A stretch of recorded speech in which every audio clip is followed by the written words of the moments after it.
Hello everyone, welcome to Cashcroft TV. My name is Kalen Ashcroft. Thank you very much for watching this episode of Ages of Empires, where we will be going through all the major world empires throughout history. In this episode, we will be covering the Warring States period and Duke Xiao, and the Three Kingdoms period and Liu Bei. I apologize in advance for my pronunciation. People have been kind to point this out to me, but nonetheless, I'm working and I endeavor to improve it. And briefly, in my defense, I think I'm trying to attract an audience of both native and non-native speakers, so even if I were able to pronounce everything perfectly, I would perhaps disenfranchise those who are not native speakers. For example, if I pronounce it correctly, they might not be able to look up the word. So when possible, I will firstly try to pronounce it right, and then also spell it out in Latin characters, so non-native speakers might be able to find it too. But nonetheless, I'm trying my best, so bear with me, and I appreciate your support in this endeavor. Furthermore, this is an episode where we will not be covering two empires, but rather two periods. So the Chinese history is very detailed. We've covered many of the earlier dynasties in ancient Chinese history. However, the Warring States period and the Three Kingdoms period, I think I could not neglect including these two sort of disaggregated periods in Chinese history, so we will cover these together and cover a lot of empires in effect. As well, we will highlight two leaders from two empires within these two periods, and at the end we will have a comparison in the style of Plutarch's Parallel Lives, which is one of my favorite books, and Plutarch, he compares ancient Greek and an ancient Roman life, and at the end of each two pair of biographies he has a comparison, and that's kind of the real value add in terms of learning about these individuals and their respective geographies. So that's what I'm endeavoring to do here. Not necessarily that Duke Xiao and Liu Bei had any particular differences. They just happen to be the two leaders I highlighted, and then I'll compare them at the end. So without further ado, we will begin with the first period and the first leader. So, the Warring States period in ancient China, spanning 475 to 221 BCE, before Common Era, was marked by intense warfare, hence the name, political fragmentation, and significant intellectual and cultural developments. This era followed the Spring and Autumn period, which was technically a part of the Zhou dynasty. That's Z-H-O-U. We have covered that dynasty previously, so if you want to learn a bit more about the Autumn period, which overlapped with that dynasty, I hope you check that episode out, and if you've already seen it, thank you very much. And it also preceded the Qin dynasty, which is spelled Q-I-N. Their unification of China ended the Warring States period. So we've also covered the Qin dynasty, and to learn more about that, I hope you endeavor to check it out. So this Warring State period fits in between two episodes we have previously covered. There's a truck screeching outside, my apologies. But nonetheless, we're going back and we're going to compare it with the Three Kingdoms period as well. So the term Warring States is derived from numerous states that vied for supremacy during the time, so clearly a period of warfare. So for some further background, the Warring States period, also known as Zhangguo Jidai, that's Z-H-A-N-G-U-O, next word, S-H-I-D-A-I, that's it in Pinyin. It was an era of ancient Chinese history characterized by warfare as well as bureaucratic and military reforms and consolidation. It followed the Spring and Autumn period, as previously mentioned, and concluded with the Qin Wars of Conquest, that's Q-I-N once again, that saw the annexation of all other contender states. So the Qin would come to rule over all the others, as we shall see, which ultimately led to the Qin states' victory in 221 BCE as the first unified Chinese empire, supposedly, but we've also covered previous dynasties, but the Qin dynasty is often considered the first imperial dynasty under the Qin dynasty. Although different scholars point toward different dates ranging from 481 BCE to 403 BCE as the true beginning of the Warring States period, Sima Qian, that's S-I-M-A-Q-I-A-N, two words, second word starting with Q, choice of 475 BCE is most often cited, so that's the date we will apply here.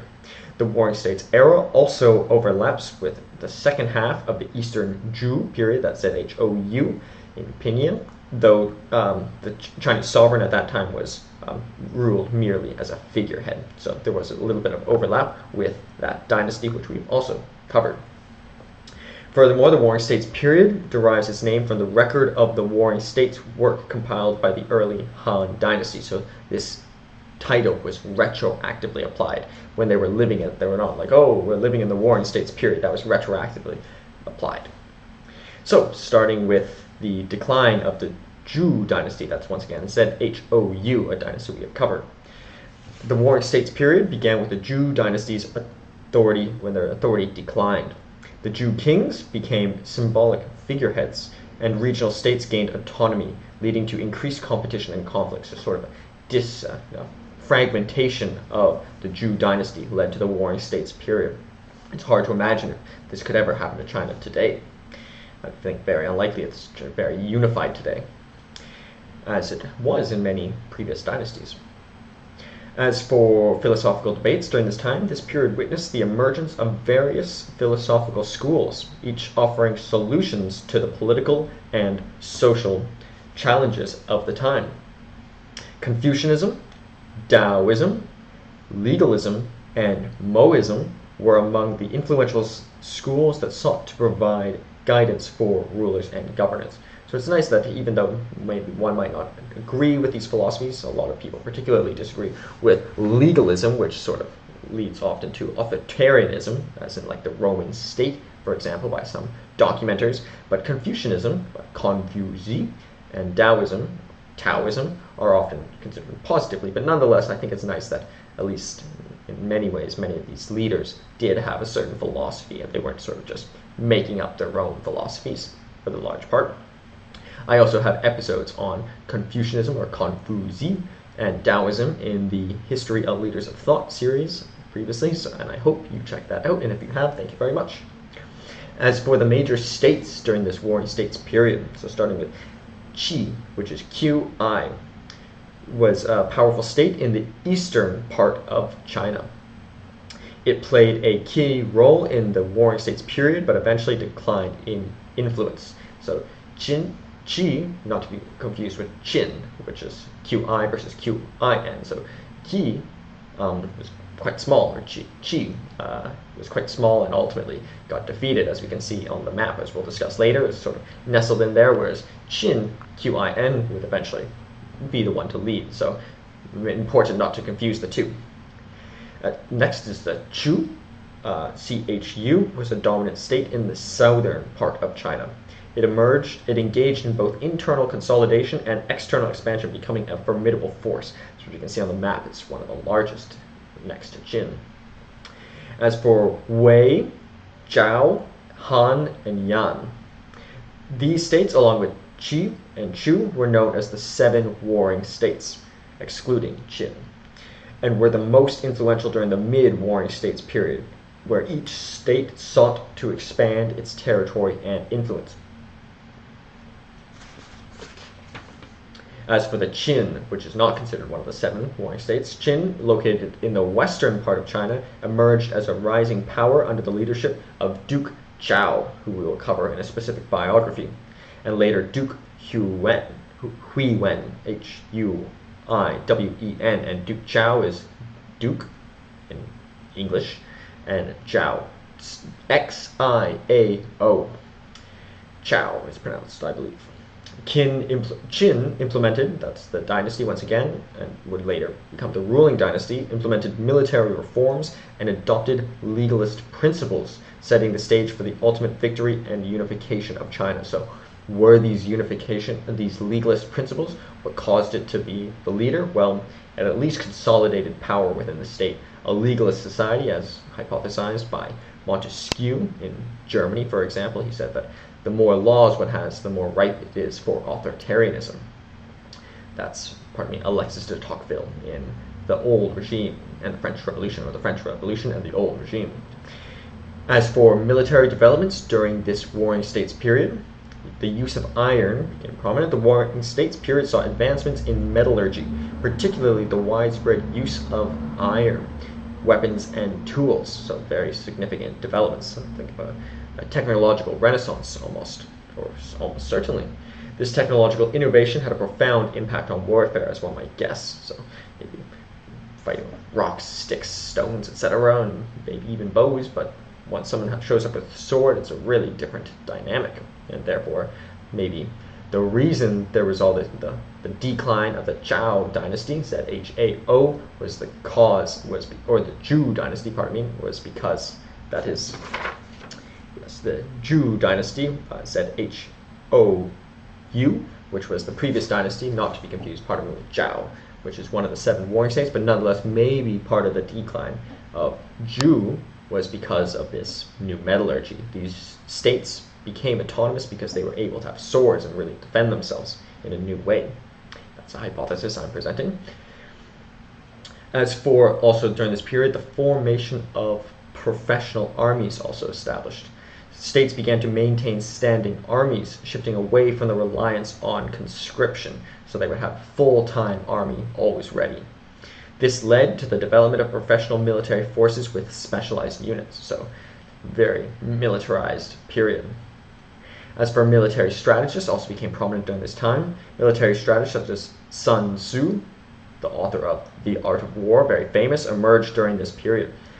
Their writings provide insights into strategy, tactics, and the conduct of war. So, did Sun Tzu necessarily increase the amount of war during the Warring States period? It's impossible to determine. Or was Sun Tzu part of this culture of increased warfare that resulted in authors such as Sun Tzu? It's impossible to hypothesize, but nonetheless, they kind of go hand in hand during this Warring States period. They were also inspired by authors such as Sun Tzu. As for the end of the Warring States period came to a close with the decisive victory of Qin, that's Qin, over the other states. Qin Shi Huang, the ruler of Qin, successfully unified China in 221 BCE, marking the end of the Warring States period and beginning the Qin dynasty. As for the legacy of this period, cultural and intellectual achievements, despite the turmoil, the Warring States period was a time of significant intellectual ferment.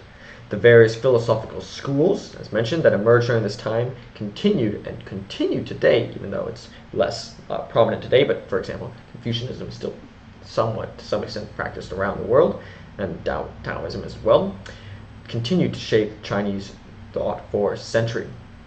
As a side note on Taoism, there's a side book recommendation. I don't have it here, but it's the art of programming. It's sort of designed in the style of Taoism. It's kind of a fascinating read if anyone's interested in computer programming and sort of wants to see a parallel between Chinese philosophy and computer programming. As for historical records, the historical events of the Warring States period were meticulously recorded in texts such as the Zhu Zhuan, or Commentary of Zhu, that's Zuo, Zhuan in pinyin, and Gyouyu, which is Guoyu, or Discourses of the States. So these are the documents that we rely on to learn about the Warring States period. These records, along with the later works like Sima Qian, that's Sima Qian's records of the Grand Historian, provide valuable insights into the tumultuous era. The Warring States period, while marked by conflict, also laid the groundwork for subsequent imperial era under Qin, and the establishment of the Qin dynasty as the first unified Chinese state, but not necessarily the first major dynasty. There's others such as Zhu, as mentioned, or etc., as previously covered in previous episodes, and I hope you endeavor to check out those episodes dedicated to specific dynasties within ancient China. And we'll also be continuing Chinese history as well. So, as for a specific biography of a significant leader during the Warring States period, we have Duke Zhao of Qin, which is Duke, D-U-K-E, next word, Xiao of Qin, or Qin, pardon me, Q-I-N. Duke Zhao of Qin, whose personal name was Ying Zhang, that's Y-I-N-G, Z-H-E-N-G, was a key figure in the Warring States period of ancient China, as mentioned. He ruled the state of Qin from 361 to 338 BCE, sort of in the middle of the Warring States period, and played a crucial role in shaping the Qin's rise to power, laying the foundation for the eventual unification of China under the Qin dynasty in 221 BCE. So he's obviously wasn't the one to do it absolutely, but he started to form, for example, as we shall see, legalist principles and develop Qin into the state that it would ultimately become and rule over almost all of China, or all of ancient China, that is. Duke Xiao of Qin, given the name Quliang, or that's Quliang,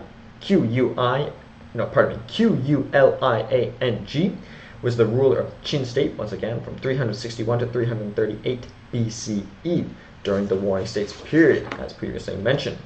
Duke Xiao is best known for his employing of the legalist statesman Shang Yang. So Shang Yang is a famous ancient Chinese legalist scholar who sort of was promoted by Duke Xiao and sort of developed Qin into the legalist state it became. From the state of Wei, W-E-Y, in pinyin, and authorizing him to conduct a series of groundbreaking political, military, and economic reforms in Qin. I thought of covering Shang Yang instead because he was the one sort of the philosophical mind behind it, but Duke Xiao was the one in power, so I decided to cover the leader as I generally cover the leaders. Although the reforms were controversial and drew violent opposition from many Qin politicians, Duke Xiao supported Shang Yang fully, and reforms did help to transform Qin into a dominant superpower among the warring states. And so it must be noted that perhaps it was probably in his own self-interest, because to have a legalist state sort of centralizes authority. The more laws one has, the more society is sort of in chains. I'm thinking of the Hobbes quote, "Man is born free, but everywhere he is in chains." Sort of great quote from the Leviathan, another great book I suggest and recommend. As for his early life and ascension of Duke Xiao, Ying Zhang, that's once again his born name, Y-I-N-G, next word, Z-H-E-N-G, was born as the son of Duke Jian, that's X-I-A-N, of Qin.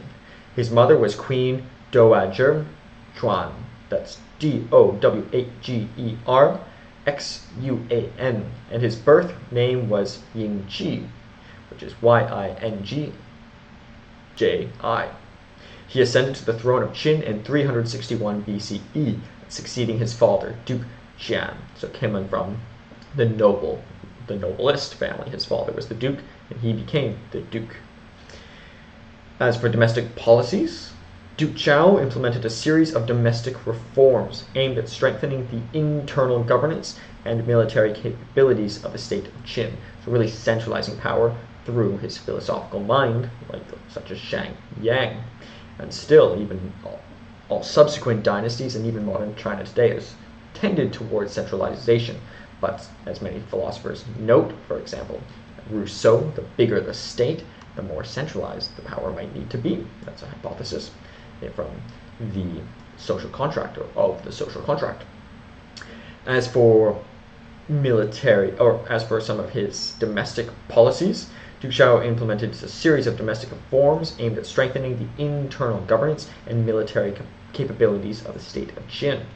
He is credited with initiating the Jingtian Shifa, that's Jingtianshifa, which means ratification of the Jing and Tian calendar. So ratifying the calendar, which is a very important change. So not just forming laws, but also centralizing a sort of timing system, long-form timing system, calendars. A system of, pardon me, it's not a calendar, it's a calendar of, however, of land, though important to note, it's an ambiguous term. A system of land surveys and administrative reorganization that aim to enhance the state's agricultural productivity and tax collection. But what I mean in terms of long-form time is that, if you have a calendar of land, then you're more certain that your land will be able to retain its value over longer forms of time, and that gives you sort of a longer outlook, and therefore that's one of the things they have is ancestor worship, so perhaps these lands could be kept in a family for a long time, many generations, which sort of increases one's motivation to work harder, perhaps, and to cultivate the land. As for military campaigns, Duke Xiao recognized the importance of military strength in the highly competitive warring states environment. Under his rule, Qin engaged in military campaigns to expand its territory and influence.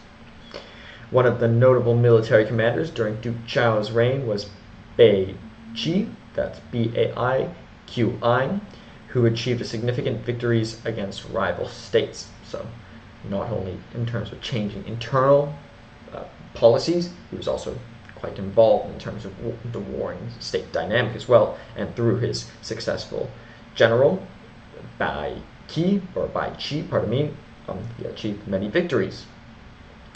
As for more details on his relation with other states, Duke Xiao pursued an assertive foreign policy, engaged in both diplomatic alliances and military conflicts with neighboring states. One of the primary adversaries of Qin during this period was the state of Wei. As we can see on the map we'll discuss later, it's just to its east, sort of in the center east, perhaps even close to its capital. And maybe the second closest to its capital after the Han, but the capital of Wei was actually closer to the capital of Qin. As for his succession and legacy, Duke Xiao was succeeded by his son Duke Huiwan of Qin, that's Huiwan, who continued the state's expansionist policies. Duke Xiao's reign is considered a critical period in Qin's ascent to power. The reforms and military campaigns initiated under his rule laid the groundwork for the Qin's later success in unifying China under the Qin Shui Huang. That's Qin, next word Shi, next word Huang. As for historical perspectives, while Duke Xiao's reign is overshadowed by the more well-known accomplishments of his successors, perhaps, particularly Qin Shi Huang, his contributions were instrumental in shaping Qin's trajectory and bringing on board the Shangyang as sort of developed a legalist society, and perhaps without these innovations, they never could have conquered the other warring states. Furthermore, later historical accounts, including those by Sima Qian, Simaqian, in the records of the Grand Historian, provide insights into Duke Xiao's reign and its significance in the context of the warring states period.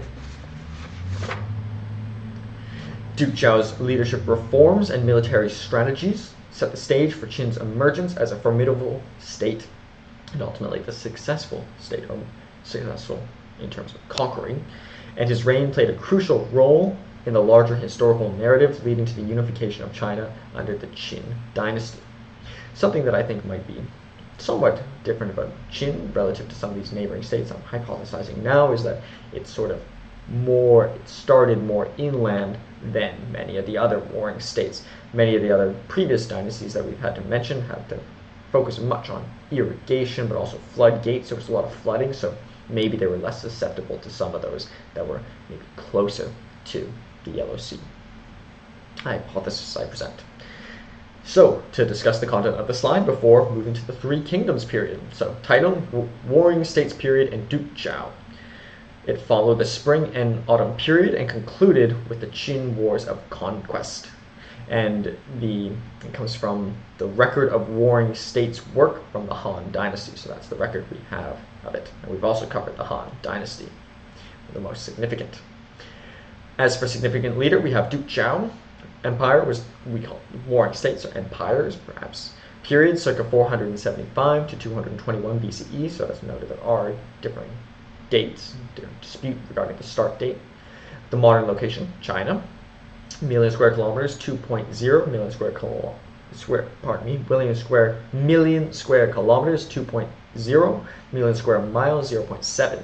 Of the world is 1.49%. So that's including all the warring states, but that would all become Qin eventually. So still a very large area of land, but it must be noted is divided.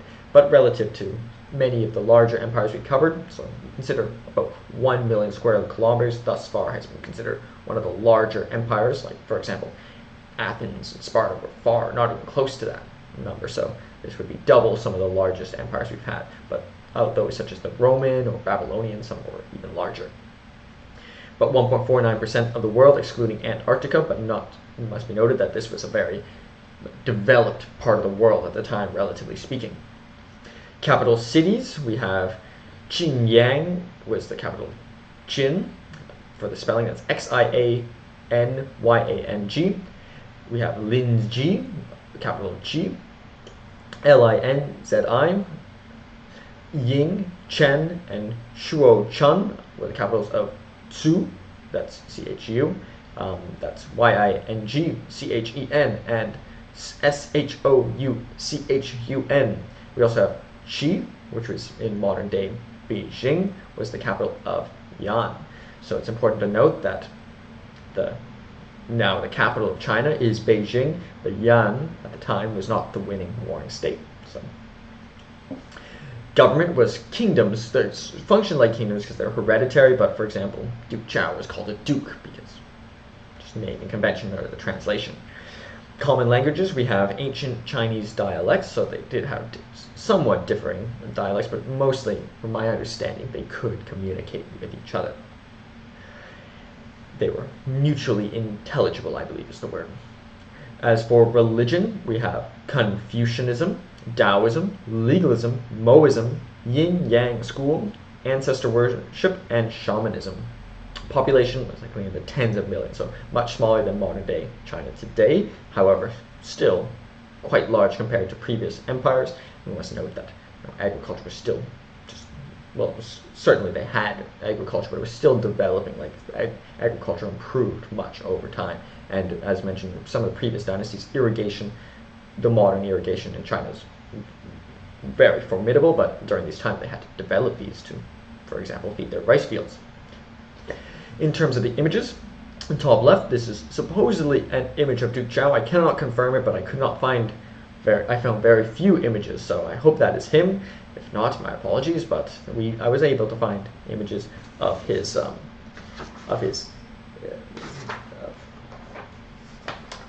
legalist scholar. However, what's the name? Shang Yang. I was able to find images of Shang Yang, his legalist scholar, but not of Duke Xiao necessarily. So I hope that's him. So my apologies if it is not. And we have to the right of that lacquerware from the Jingman tomb, that's Jingman, tomb in the state of Zhu, that's Chu, depicting men wearing precursors to Hanfu, which is a traditional silk dress. So this is from Chu, one of the largest states. Sort of we get a feel for what they wore, but also we can see they're also riding a two-horse chariot, so they also had horses and also the ability to domesticate them as well. So often there's the sort of story of the Mongols, for example, who would come on horseback and sort of raid into China, but China, according to this image, back in this time, had domestication of horses to some extent. To the right of that, we have some of the swords. As we mentioned, metallurgy became prominent and developed during this time to a higher degree. Below that, we have a soldier's bronze helmet from the state of Yan, which has the modern-day capital, Xi, which is Beijing now. Below that, we have in the bottom left, below the helmet, pardon me, we have and the helmet, once again, I think I mentioned was made of bronze. We have a horse rider fighting a tiger, depicted on a gilded mirror. So, hence the reverence for tigers. Certainly, the tiger is the biggest cat.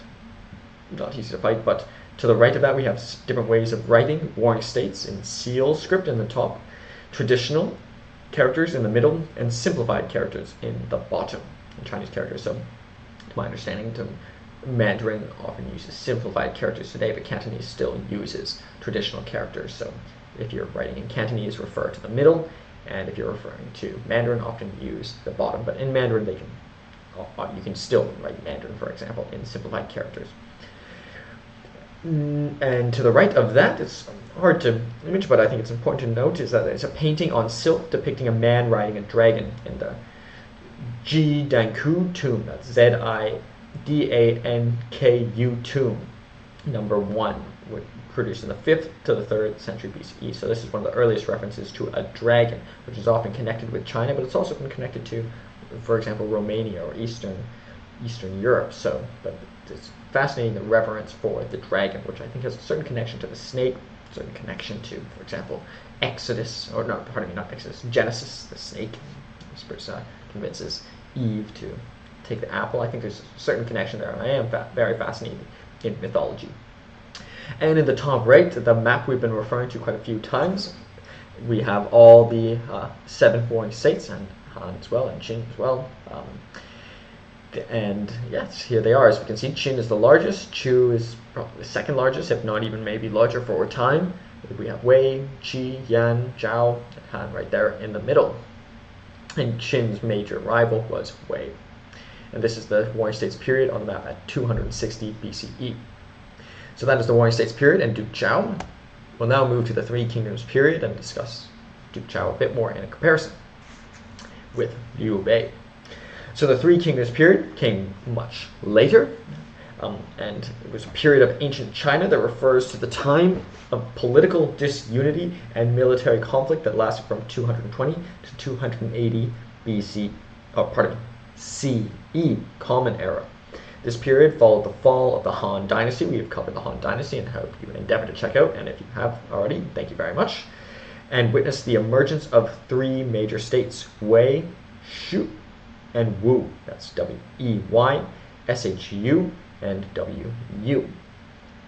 Or Shu Han, or Chao Wei, or Sun Wu would be their full names. The historical events of the Three Kingdoms period are primarily documented in the records of the Three Kingdoms written by Chen Shu, which is C-H-E-N-S-H-O-U, in the 3rd century, and later annotated by Peng Songji, which is P-E-I-S-O-N-G-Z-H-I. As for some background, the Three Kingdoms period was from 220 to 280 BCE. CE, I gotta switch now, Common Era, and was the tripartite division of China among the dynastic states of Chao Wei, C-A-O-W-E-Y, Shu Han, S-H-U-H-A-N, and Eastern Wu, or Sun Wu. The Three Kingdoms period was preceded by the Eastern Han Dynasty and was followed by the Western Qin Dynasty. We will cover the Qin Dynasty soon. And that's J-I-N Dynasty, not to be confused with the Qin Dynasty. The short-lived state of Yan still existed even back in the War State period on the Liaodong Peninsula, which lasted from 237 to 238 CE, is sometimes considered the 4th kingdom. So Yan was one of the smaller ones, but they actually had the modern capital of Beijing was in former Yan territory. But they're considered sometimes the 4th kingdom, but they weren't there for too long, and nonetheless only for supposedly a 1-year period or 2-year period, and still quite a bit significantly less powerful than Chao Wei, Shu Han, and Sun Wu. The decline of the Han Dynasty from 206 BCE to 220 CE, so the Han Dynasty was from that large period of time, was marked by internal strife, corruption, and the weakening of the central authority. So the Han Dynasty dates back to the Warring States period, was defeated by Qin, became the leading state, but then ultimately internal strife, corruption, and the weakening central authority caused it to decline. And I hope we can see that in the Han Dynasty episode we have. The eunuchs of the Han court gained significant influence, leading to political instability and widespread unrest. The Yellow Turban Rebellion, 184 to 205 CE, further weakened the Han regime, setting the stage for the Three Kingdoms period, creating the opportunity for regional warlords to assert power. So this Three Kingdoms period is in large part caused by the decline of the Han Dynasty. So for some further detail about the 3 major states, or the major states more generally, Chao Wei, C-A-O-W-E-Y, was founded by Chao Pi, C-A-O-P-I, who forced the last Han emperor to abdicate in 220 CE. officially ending the Han Dynasty. Xiao Wei controlled the northern part of China, as we can see on the map, and was characterized by a strong central authority. Xiao Pease's father, was a prominent military leader during the later years of the Han Dynasty. So his father was part of the Han Dynasty, or was a prominent leader during the Han Dynasty, but his son would come on to force the last Han Dynasty to abdicate. And so perhaps maybe not so loyal, we could think, or maybe he was right. Maybe the Han Dynasty was tyrannical and they should have expressed their independence. As for Shu Han, that's S-H-U-H-A-N, Shu Han, led by Liu Bei, whom we will cover in a specific biography, controlled the southwestern region of China.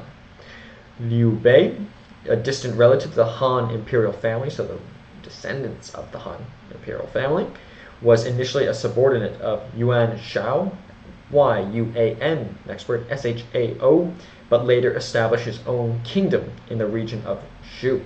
So it is distinct from the Han Dynasty, but it is from the Han Dynasty lineage through Liu Bei.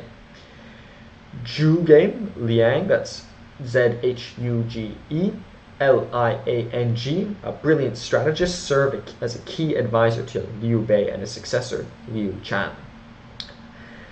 Liuchan. As for the Eastern Wu state, Eastern Wu was founded by Sun Quan, or Sun Quan, that's S-U-N-Q-U-A-N, and controlled the southeastern part of China, as we can see on the map in the blue. Sun Quan had initially been an ally of Liu Bei against the warlord Cao Cao of Xiao Wei, but later established his own state, so another division, or separation, and led to wars as well.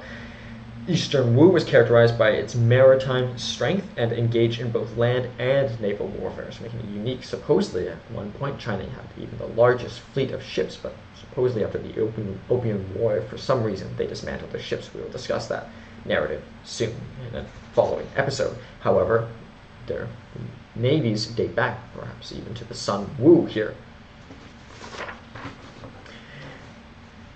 As for key figures and events, the Battle of the Red Cliffs in 208 CE.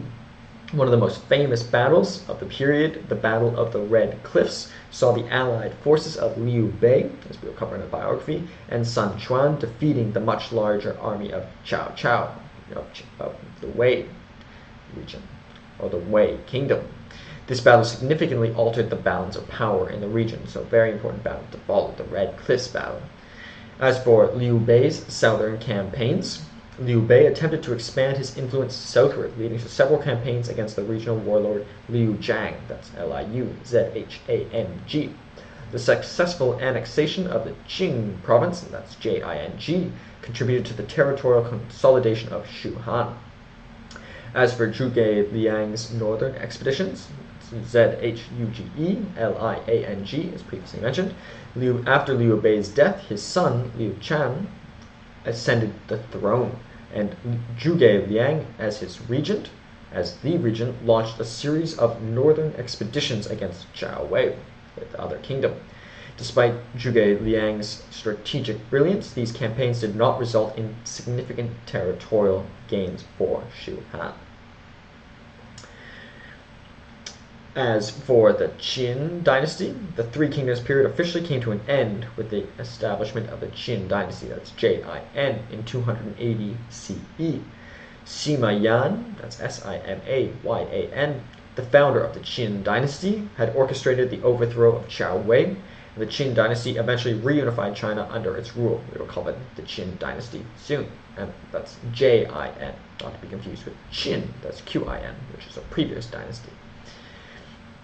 Thus, the Three Kingdoms period is not only a significant chapter in Chinese history, but has also been immortalized in literature, particularly in the famous historical novel Romance of the Three Kingdoms, attributed to Luo Guangzhong, that's Luo, second word, Guanzhong.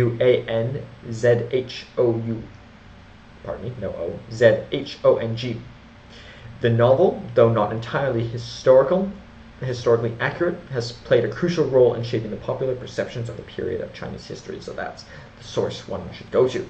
Romance of the Three Kingdoms, to learn sort of the most authoritative text of this period. So as for a biography of Liu Bei, the Three Kingdoms period of ancient China was characterized by complex political and military dynamics involving multiple leaders. Among the prominent figures of the era, Liu Bei is often considered one of the most important leaders. Therefore, we seek to find a biography of his life. So Liu Bei, supposedly living from 161 to 223 CE, Common Era.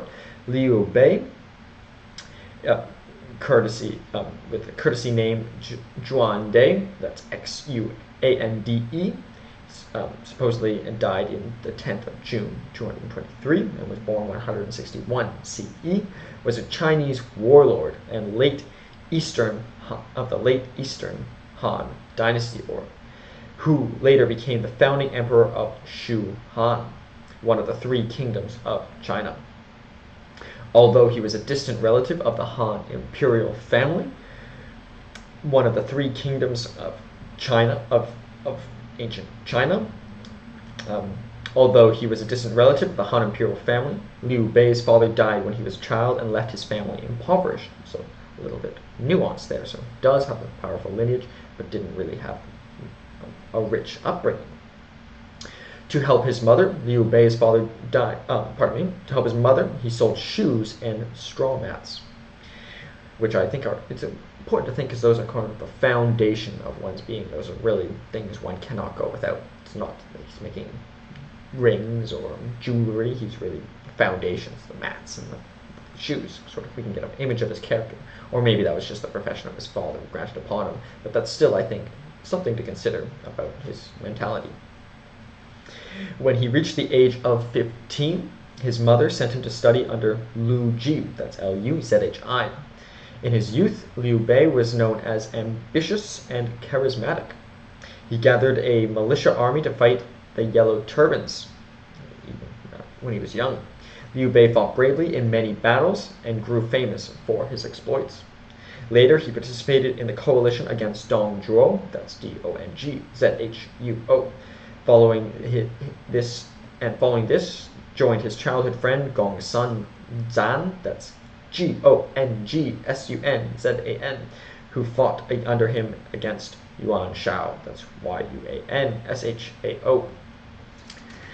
So, as for more detail on his early life, Liu Bei was born in Zhuo County, in present-day Zhuo, that's Zhuo, in Hebei province.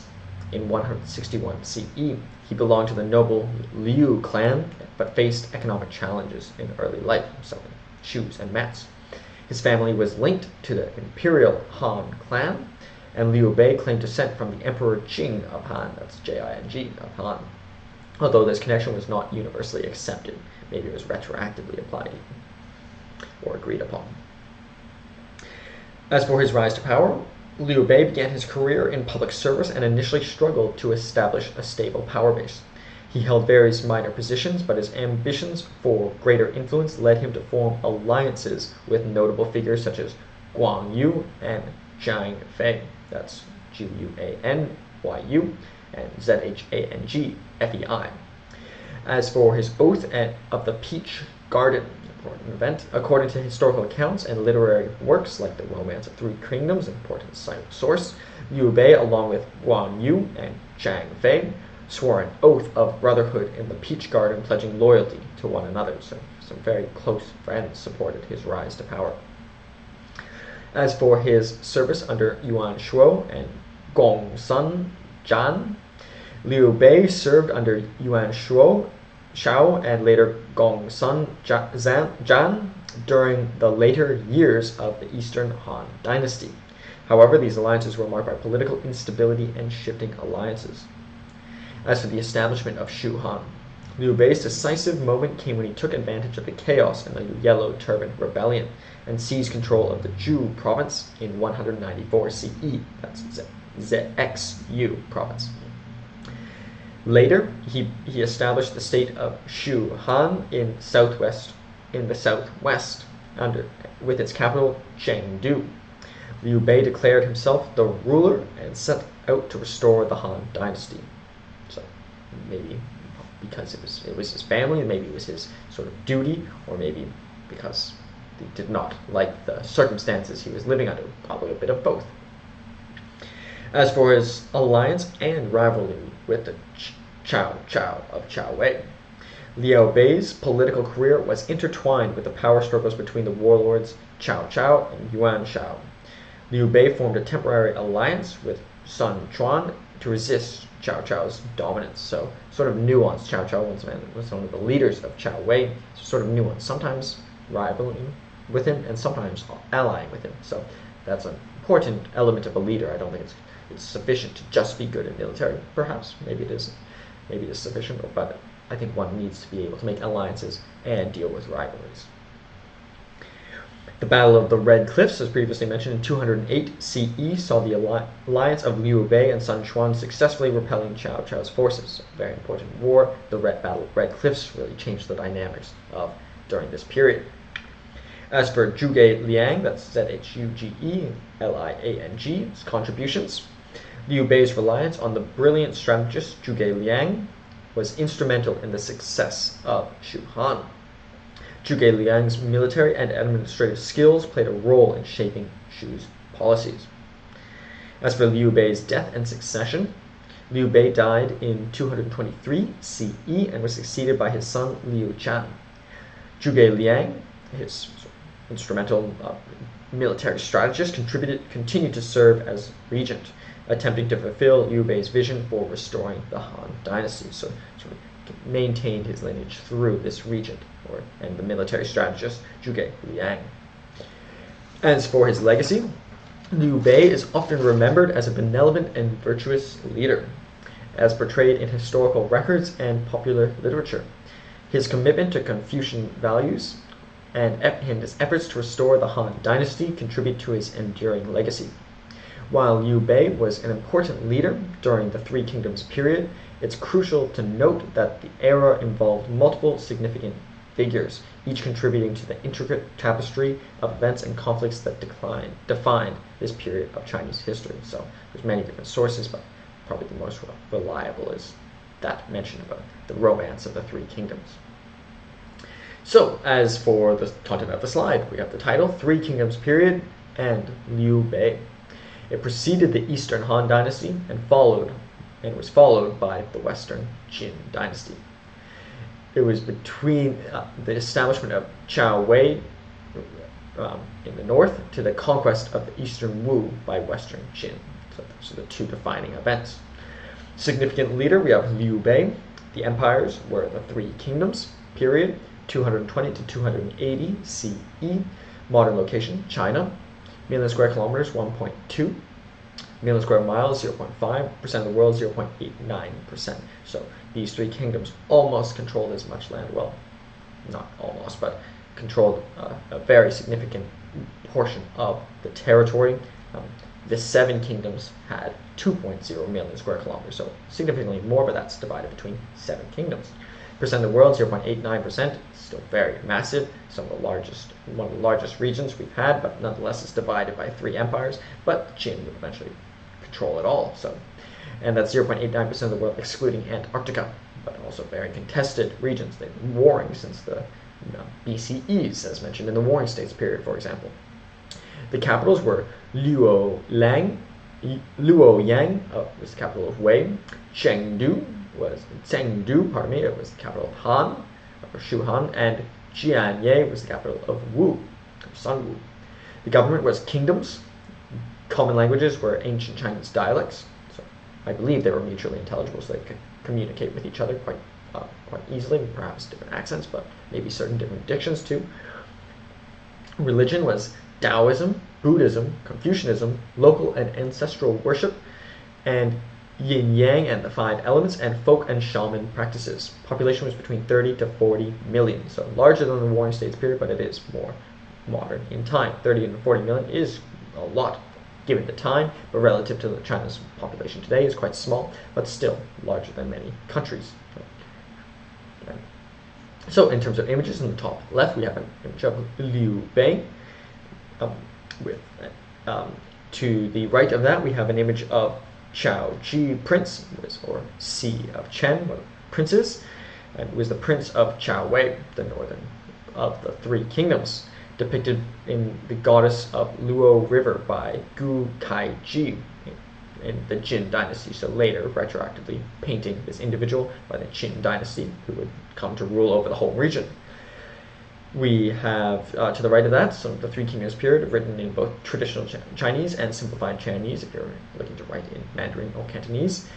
In terms of the population, we have the Eastern Han Dynasty in 156 CE, households, 10 million households, 10,679,600 households, population 56,486,856. So that was very large, but as we see, it got divided, the Shu Han dynasty. Shu Han population in 221 was households was 200,000, population 900,000. Shu Han in 263 was 280,000 households, or 1,082,000 people. Eastern Wu in 238 CE was 520,000 households and population 2.567 million. Eastern Wu in 280 CE had 530,000 houses and a population of 2,535,000. Qiao Wei in 260 CE had a population of 663,423 households, or a population of 4,432,881. The Western Jin dynasty, which would come to rule over the region, had a population number of households of 2,495,804 households, or a population of 16,163,863. That's just fascinating how accurate these numbers supposedly are. So in terms of events, the wars during the Three Kingdoms period, we have the end of the Han Dynasty War, the Jianting, pardon me, my pronunciation is going to be very poor, but hopefully you can see the slide here to follow along. Jiaoting, the invasion of Wu, and this is in chronological order. The Southern Campaign, Qincheng, Northern Expeditions, Xitang, Jiwu, Hefei was in 231 CE, Hefei in 233 CE, Hefei again 234 CE, Liaodang, Fangchang 241 CE, Kubei, Qingxi, Goguryeo, pardon me, Gaoping tombs, Qing's expeditions, Shoucheng, Dongji, Qing, Hefei in 253 CE, Chao Mao, Chao province, fall of Shu, Zhonghui, Yong'an, Tufu, Shujineng, Qiling, and the fall of Wu. So that would be the chronology, and pardon my pronunciation, I absolutely butchered that, but I hope you can see the slide and follow along. I'm trying my best and trying to balance being correct, but also trying to be phonetical, so I'm sorry. But in the top right, we have an image of approximation of the geographical extent of the Three Kingdoms at 257 CE. As you can see, Shu Han here in the west, which formerly the Han Dynasty had control over almost all of it, but then they were eventually pushed back to the west here. Qiao Wei we have here, as we covered the Zhanbei state, which is not one of the Three Kingdoms, but it was nomadic empire. So I hope you check out that episode too, because they interacted much with these Three Kingdoms, but also the Han Dynasty as well, for example. And we have Sun Wu here in the southeast. As we noted, they had naval capacities as well, and both militaristically and economically. So that is the Three Kingdoms period and Liu Bei. Now we will have a comparison between Duke Zhao and Liu Bei in the style of Plutarch's Parallel Lines to hopefully learn a bit more about these two important leaders and their respective empires. So Duke Zhao of Qin from the Warring States period and Liu Bei of the Three Kingdoms period were significant figures in ancient Chinese history, each playing a crucial role in the political and military landscapes of their respective eras. Therefore, we seek to find a comparison between the two. So, starting with their historical period, Duke Zhao, he lived during the Warring States period from 475 to 221 BCE, a time marked by intense interstate conflict and competition for supremacy among various Chinese states, 7 to be exact, and maybe even more if we include some of the smaller ones. Liu Bei was a prominent figure during the Three Kingdoms period, so fewer kingdoms at the time, from 220 to 280 CE and many years later, a period of fragmentation and conflict following the fall of the Eastern Han Dynasty. As for state affiliation, Duke Xiao, he was the ruler of the state of Qin, which would come to rule over the region, a powerful and aggressive state in the western part of China during the Warring States period. So they actually were both in the west, important to note, the western state. Liu Bei founded and ruled the state of Shu Han during the Three Kingdoms period with its capital, Chengdu. As for their leadership styles, Duke Xiao was known for implementing domestic reforms and military campaigns to strengthen Qin, for example, incorporating legalism, centralizing the authority. Duke Xiao was a strategic leader who sought to enhance the state's internal governance and military capabilities, and centralization would be a common theme throughout subsequent dynasties. As for Liu Bei is often portrayed as a benevolent and virtuous leader, emphasizing Confucian values. So maybe where we can say Duke Xiao was more focused on legalism, to some extent, Liu Bei was relatively more focused on Confucianism. His leadership style was characterized by his loyalty to sworn brothers Guan Yu and Zhang Fei, so a very nice friendship story that he has, and a commitment to the restoration of the Han Dynasty. As for their military campaigns, Duke Xiao engaged in military campaigns to expand Qin's territory and influence, contributing to Qin's rise to prominence in the Warring States period, sort of setting the momentum for it to become the leading state. Whereas Liu Bei faced military challenges and participated in key battles such as the Battle of Red Cliffs, and his alliance with Sun Quan was pivotal in resisting the dominance of Zhao Chao. So both significant leaders. It might be important to note that sort of Liu Bei was sort of earlier in the period of that kingdom during the Three Kingdoms period, whereas Duke Xiao was somewhat more in the middle before Qin would come to rule over it, so sort of covering different times, whereas Duke Xiao was maybe more in a position to sort of be assertive. Liu Bei was started a bit more on the defensive, we could say.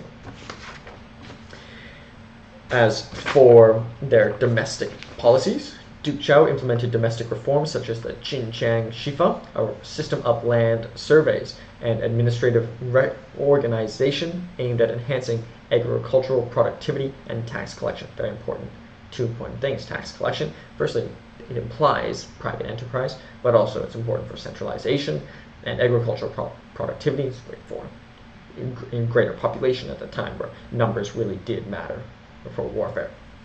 As for Liu Bei, established Shu Han, so he established the state, but not quite as significant as the Han Dynasty previously, but he relied on the help of the brilliant strategist Zhuge Liang. So, sort of whereas Duke Xiao relied on his sort of philosopher, Liu Bei sort of relied on his military strategist. So they sort of had different sort of best supporters to contribute to the state's governance and military policies. So, but it's important to note that both of them sort of had this figure who was like their sort of the greatest supporter, and whereas Duke Xiao focused more, brought legalism into the state of Qin, Liu Bei sort of supported him a bit more in terms of military success and also the transition of power to his son. As for their legacies, Duke Xiao, his reign is considered a critical period in the Qin's ascent to power, laying the groundwork for the eventual unification of China under the Qin dynasty. As for Liu Bei, he is remembered as a virtuous and benevolent leader. Liu Bei's legacy is particularly celebrated in Chinese historical and literary traditions. His efforts to restore the Han Dynasty and his association with the oath at the Peace Garden with his two best friends are iconic elements of his legacy. So, two very, very fascinating leaders, many detailed stories within their lives that I hope you endeavor to check out and learn more about, and I will continue to do so throughout my life as well. So, thus, while both Duke Xiao and Liu Bei were significant leaders in their respective periods, the historical context, challenges, and specific contributions of each figure were shaped by the unique circumstances of the Warring States and Three Kingdoms periods, respectively. Thank you very much for watching this episode of Ages of Empires. My name is Kalen Ashcroft. I'm very grateful for your support, and I'd be grateful if you continue to do so. Thank you so much.